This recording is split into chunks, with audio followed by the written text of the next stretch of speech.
બગદાણા બાદ હવે કોળી સમાજ દ્વારા ફરી એકવાર જે તંત્ર છે, ગુજરાત પોલીસ છે, તેમને એક પડકાર ફેંકવામાં આવ્યો છે અને 10 દિવસની અંદર જસદણમાં જે કોળી સમાજના યુવક ઉપર હુમલો કરી અને તેની હત્યા કરવામાં આવી છે, એ તમામ લોકોની ધરપકડ નહીં થાય તો ફરી એકવાર કોળી સમાજ આંદોલન કરશે એવી વાત કરવામાં આવી છે।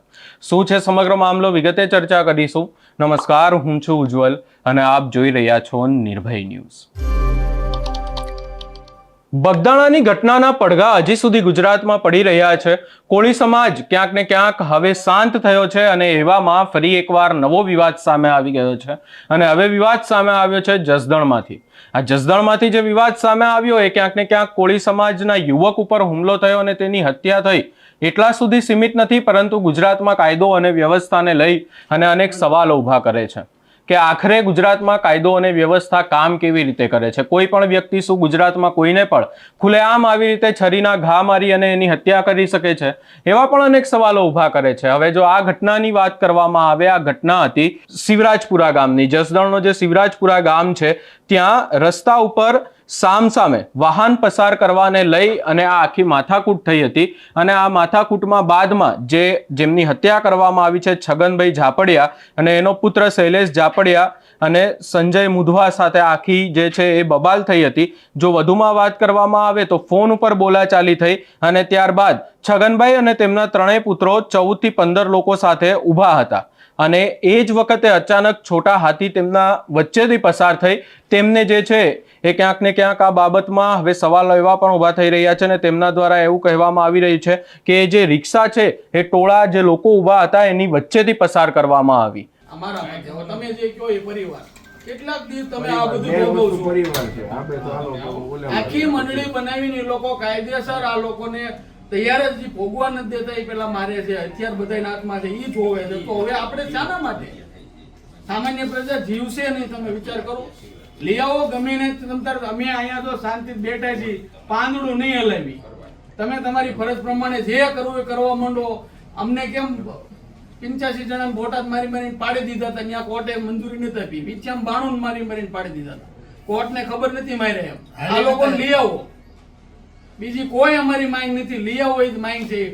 ડેડ બોડી ભલપડીને કાંઈ ન થાય, હવે એમાં કાંઈ છે નહીં, બરોબર? એટલે આ અમારી માંગણી છે અને આ જ હોવી જોઈએ। તમારે આ બધું અટકાવવું હોય ને તો તમે લઈને યાદ આવીશું, આ પૂરું થઈ જાય છે।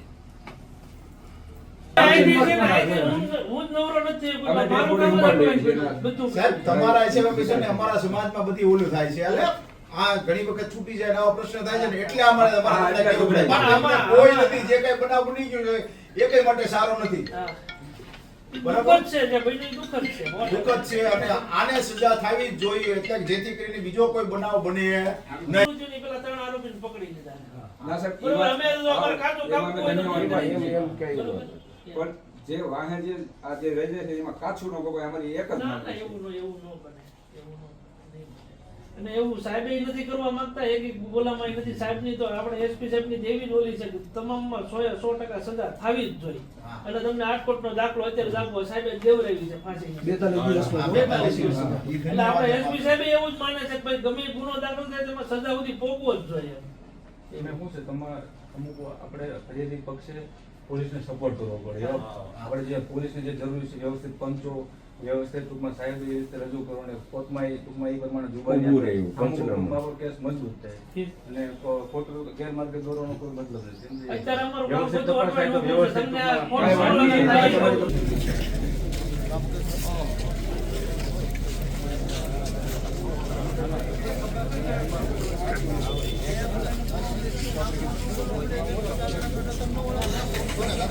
કેમ છે સાહેબ, તમને હતું એ વાત ખોટી હોય ખબર હતો તો મને ના 20 જણાને ભેગા કર્યા તે ન ખબર હોય, કોને ભેગા કર્યા તો એ ખાલી બધી ખબર હોય।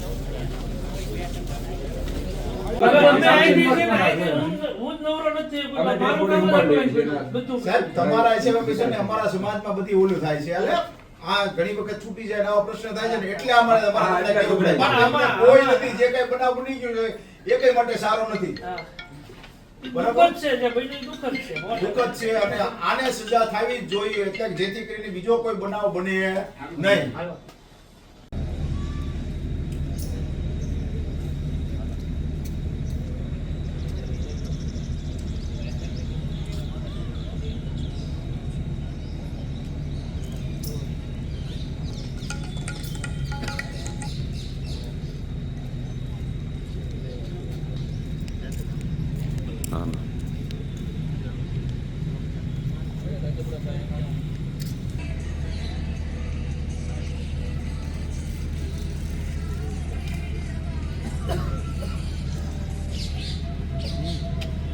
ગુરુજીની પેલા 3 આરોપીને પકડી લીધા.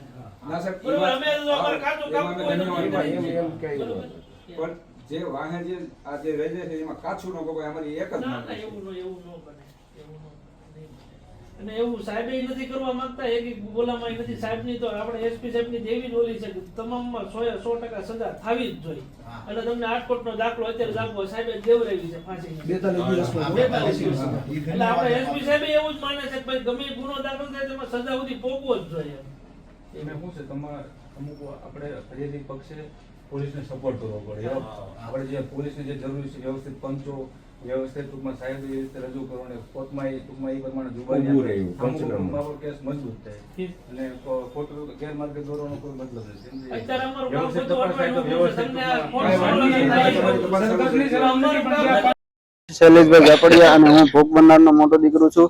તો 12 તારીખે રાતે નાની એવી રકઝક બાબતે જીવલેણ હુમલો 13 તારીખે રાત્રે કરવામાં આવેલો, જેમાં મારા પપ્પા છગનભાઈ અને મારા નાના ભાઈને છરી વડે અને લાકડી અને ધોકા વડે જીવલેણ હુમલો કરી ઢળી પાડેલ અને સમાધાન કરવા અમને શિવરાજપુર બોલાવેલ અને અમને લોકોને બધાને ત્યાં દેખીને અમારી ઉપર છોટા હાથી પેલા ચડાવવાનો પ્રયાસ કર્યો અને પાછળથી અચાનક એને છરી લાકડી ધોકા વડે હુમલો કરી દીધો અને મારા પપ્પાને 3 છરીના ઘા મારી દીધા અને મારા નાના ભાઈને 1 છરીનો ઘા મારી દીધેલ અને 2 અર્ધબેભાન અવસ્થામાં એને ઢળી પડતા એને હોસ્પિટલ દાખલ કરવામાં આવેલા, જ્યાં એને મારા પપ્પાને મૃત જાહેર કરવામાં આવેલા.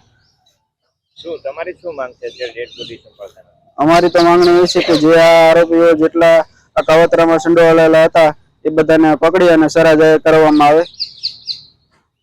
અને ત્યારબાદ ક્યાંક ને ક્યાંક જે છે એવું કહેવામાં આવી રહ્યું છે કે એક રિક્ષા આવી અને જે છગનભાઈ છે કાળા કપડા વાળા એક વ્યક્તિએ, કાળા કપડાં પહેરેલા વ્યક્તિએ આ જે છગનભાઈ છે તેમની ઉપર હુમલો કર્યો, તેમને છરીના ઘા માર્યા અને તેમનો પુત્ર છે એમને પણ ઈજાઓ પહોંચી. આ ઘટના બાદ હવે સવાલો એ ઊભા થાય છે કે આખરે તંત્ર ગુજરાતમાં કામ કેવી રીતે કરી રહ્યું છે અને એનાથી પણ વધારે શું આ અસામાજિક તત્વો હોય છે, જે આવા લોકો હોય છે, એમને કાયદો અને વ્યવસ્થાનો શું કોઈ પણ પ્રકારે ડર નથી રહ્યો? આ આખી ઘટનાને લઈ અને ત્યારબાદ હવે કોળી સમાજ ફરી એકવાર મેદાને આવ્યું છે અને ફરી સવાલો એ જ ઊભા થઈ રહ્યા છે કે શું સમાજના કોઈ આગેવાનો મેદાને આવે, શું આખો ને આખો સમાજ મેદાને આવે અને ત્યારબાદ આરોપીઓની ધરપકડ થાય? और साथ में मर्डर हुआ इसके बारे में आप क्या कहते हैं? कल रात शिवराजपुर गांव में एक मर्डर का कंप्लेंट आया है, जिसमें भोग बननार जो विक्टिम जो मर गया है उसका नाम है छगन भाई और उसका बेटा नीलेश भाई, वो अभी राजकोट सिविल हॉस्पिटल में ट्रीटमेंट ले रहा है. इस केस में हमको 5 आरोपी का नाम मिल गया है. इसमें हमने 3 लोगों को अरेस्ट किया है और 4 लोगों को, इसमें 4th पर्सन है वो अभी हॉस्पिटल में ट्रीटमेंट ले रहा है. बाकी का इन्वेस्टिगेशन अभी चल रहा है. लोगों की मांग अभी आरोपी को पकड़ा गया है, ये मांग भी पूरा हो गया है. हम कल रात ही पीएम भी करवाया है, अभी फैमिली मेंबर्स को बॉडी भी दे दिया है, वो लोग अभी बॉडी लेके निकल गए हैं. एक आरोपी को ढूंढने के लिए राजस्थान, एक आरोपी का जिसमें हमने 5वां आरोपी है उसका मोबाइल डेटा ले लिया तो उसका राजस्थान में डिटेल्स आ रहा है. उधर भी हमारा 2 टीम गया है उसको पकड़ने के लिए, जल्दी उसका भी हम अरेस्ट करेंगे. तो हत्या करने के पीछे का मुख्य कारण क्या? अभी पूरा डिटेल्स अभी इन्वेस्टिगेशन में पता चलेगा. आरोपी मिल गए तो हम पूरा स्टेटमेंट्स लेके आपको बता देंगे.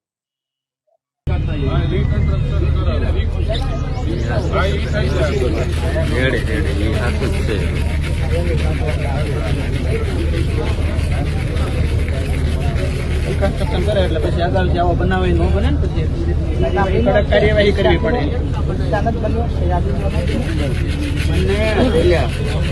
કોઈ એવો નથી એવડો એક બોલે એવો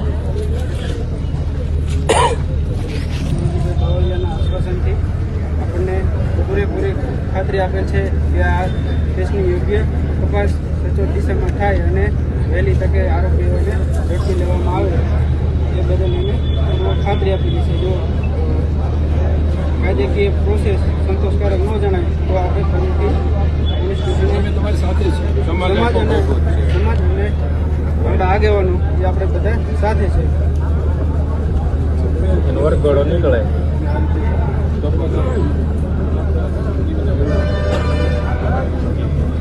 સમાજનો ખૂબ ખૂબ આભાર છે બધા સહકાર આપ્યો અને અત્યાર સુધી બધા રોકાણા એ બદલ ખૂબ ખૂબ આભાર. આપણા એના તપાસ અધિકારી છે ડીએસપી પછીની રેન્કના ડીએસપી એ પણ આ થોડું એ અત્યારે જે કંઈ વાત કાયદેની મર્યાદામાં જે કંઈ કર્યું છે ઇસ્યુ કઈ રીતે આગળ વધશે એ શબ્દો એના મોઢે જ કીધા. मंत्री जी भी है और हमारा सब पुलिस स्टाफ है. हम ये इन्वेस्टिगेशन में जितना भी फेक है सब वो आपका न्याय दिलाने के लिए काम करते हैं. तो आप हम पे भरोसा करिए. जो भी है हम आपको पता है इसमें कोई छेड़छाड़ नहीं होता है. फेयर इन्वेस्टिगेशन करेंगे और आरोपी को जल्दी से जल्दी पकड़ेंगे. हम पे भरोसा रखिए. अभी तक एफआईआर में हम 5 आरोपी का नाम लिया है. उसमें से 4 लोगों को हमने पकड़ा है. ये एक हॉस्पिटल में है. तो अभी 4 पकड़ा है और हम उसको भी अरेस्ट करेंगे.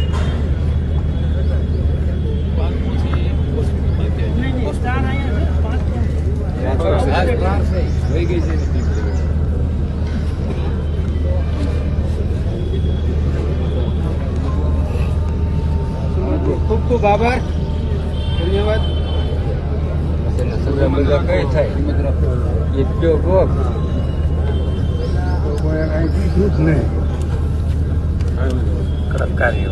જો આમાં કોઈ પણ સહેજે કાંઈ લાગશે નહીં તો અમે ગમે ત્યારે બધાની સાથે જ ઊભા છીએ. તપાસમાં આ બધું કાંઈ લાગશે નહીં તો હજી આપણે બિલકુલ જોઈએ જે કાંઈ વિગતો એમાં ગડબડ છે બિલકુલ 50 નહીં રહે અને રહે તો જે કાંઈ પગલાં લેવાના હોય આપણે બધા સાથે જ છે. પોલીસ સામે જવાનું થાય તો એમાં કાંઈ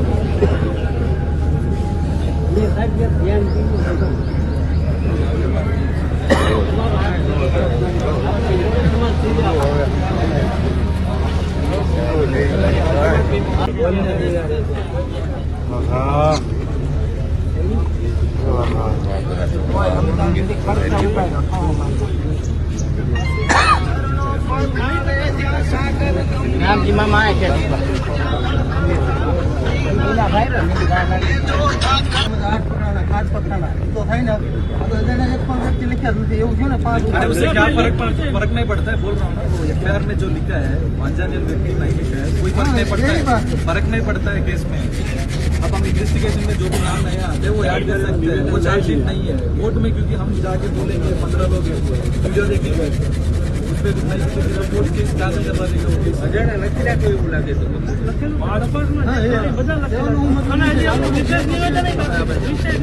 બાકી છે.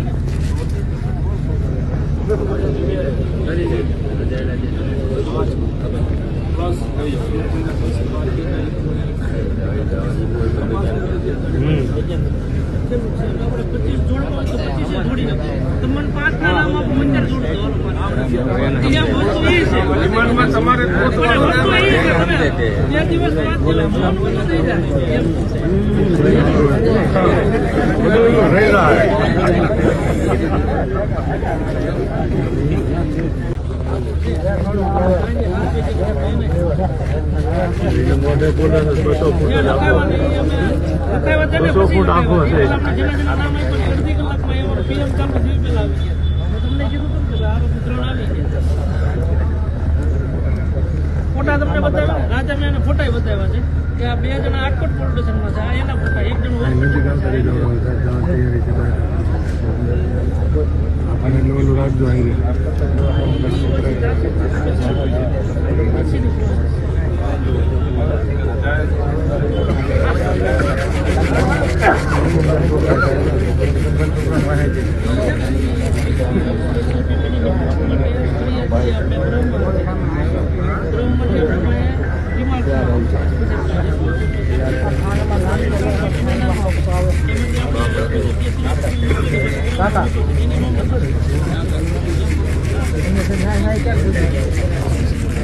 આ આખી ઘટનામાં પણ એવું જ કંઈક થયું. 5 લોકોની ધરપકડ ભલે કરવામાં આવી હોય, જો શું કોળી સમાજ ભેગો ના થતો તો જે પોલીસ દ્વારા હવે કહેવામાં આવ્યું છે કે જેટલા પણ લોકો હતા તમામ લોકોની ધરપકડ કરવામાં આવશે, શું આ તમામ બાબતો બનતી?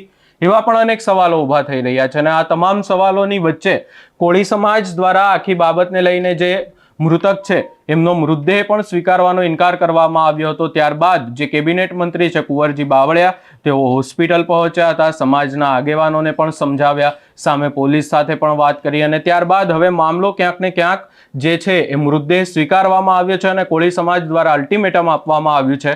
સ્પષ્ટ વાત કરવામાં આવી છે, પોલીસને કહેવામાં આવ્યું છે કે 10 દિવસની અંદર જો આ તમામ આરોપીઓની ધરપકડ નહીં કરવામાં આવે તો પછી કોળી સમાજ આગામી સમયમાં ફરી એકવાર આંદોલન કરશે. આ સમગ્ર બાબતને લઈ અને તમારો શું અભિપ્રાય છે અમને કમેન્ટ કરી જરૂર જણાવશો. અમારી ચેનલ નિર્ભય ન્યૂઝને લાઇક, શેર, સબસ્ક્રાઇબ કરવાનું ભૂલશો નહીં.